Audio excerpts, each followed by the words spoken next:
in a time long forgotten. When kingdoms flourished and tales of valor echoed through the mountains, there existed a king named Vikram. He ruled over the prosperous land of Aryavarta, a kingdom renowned for its lush fields, vibrant markets, and wise citizens. King Vikram was not just a ruler, he was celebrated for his intelligence and cunning, traits that often helped him navigate the complexities of governance. His reign was marked by peace and prosperity, but as with many great leaders, challenges lurked in the shadows. One day, a neighboring kingdom, led by the ambitious King Rajan, sought to expand its territory. King Rajan, known for his brute strength, plotted to invade Aryavarta. His spies reported back on the kingdom's defenses, noting the peace-loving nature of Vikram's subjects. They deemed them weak, ripe for conquest. However, Vikram was not one to be underestimated. He had been aware of Rajan's intentions through his own network of informants, and he knew that brute force could never conquer a land united by loyalty and wisdom. Instead of preparing for a conventional battle,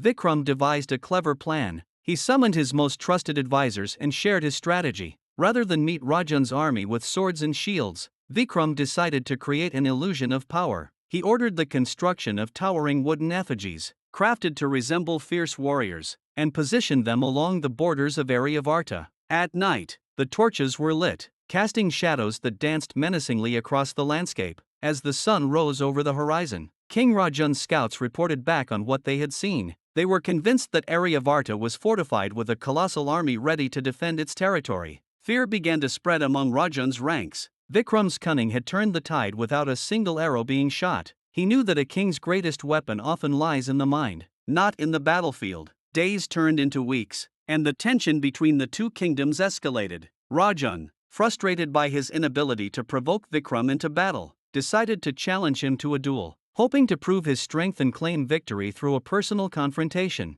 Vikram, knowing that King Rajan was physically superior, accepted the challenge, but with a twist. He proposed that the duel take place in a grand arena, where the eyes of both kingdoms could witness their king's prowess. On the day of the duel, the arena was packed with citizens from both kingdoms, eager to see the outcome. Vikram, dressed in simple attire, stood confidently in the center, while Rajan appeared in ornate armor, a display of his might. The duel commenced, with Rajan launching a barrage of powerful strikes. However, Vikram was agile and resourceful, dodging blows and employing a strategy of evasion rather than confrontation. He used his surroundings to his advantage, leading Rajan into traps and pitfalls that he had cleverly arranged beforehand. As the fight progressed, it became evident to the audience that Vikram's intellect was outmatching Rajan's brute strength. With every swing of Rajan's sword, Vikram countered, turning the tide in unexpected ways. Finally, in a brilliant move, Vikram feigned defeat, drawing Rajan in for a final strike. At the last moment, he sidestepped and caused Rajan to lose his balance, tumbling into the pit that had been prepared earlier. The crowd erupted in cheers for Vikram,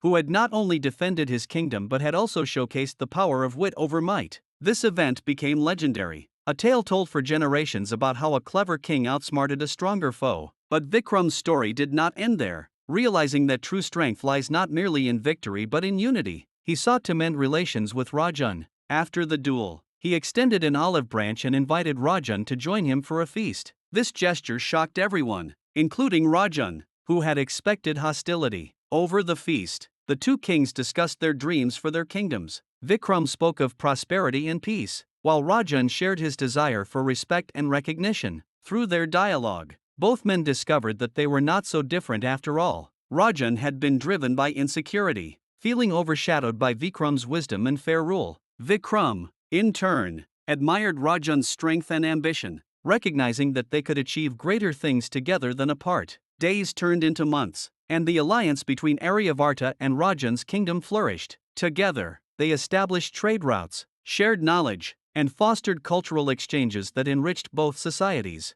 Vikram's cleverness had not only saved his kingdom from war but had also transformed a potential enemy into a lifelong ally. This partnership became a model for neighboring kingdoms, demonstrating that wisdom and diplomacy could prevail over conflict. As the years passed, King Vikram continued to rule with intelligence and compassion. He implemented reforms that benefited his people, investing in education and infrastructure, ensuring that the lessons learned from his encounters were not forgotten. His legacy was not just one of clever deeds but of a ruler who understood the value of human connection and collaboration. The tale of Vikram and Rajan echoed through history, a reminder that the mightiest sword can be outmatched by a clever mind and a kind heart. And so, as the sun set over the lands of Aryavarta, the story of King Vikram and his clever deeds became a cherished legend, passed down through the ages, inspiring generations to come. The wise king had taught his people that true strength lies not in domination but in understanding, and that even the most formidable challenges can be overcome with ingenuity and empathy.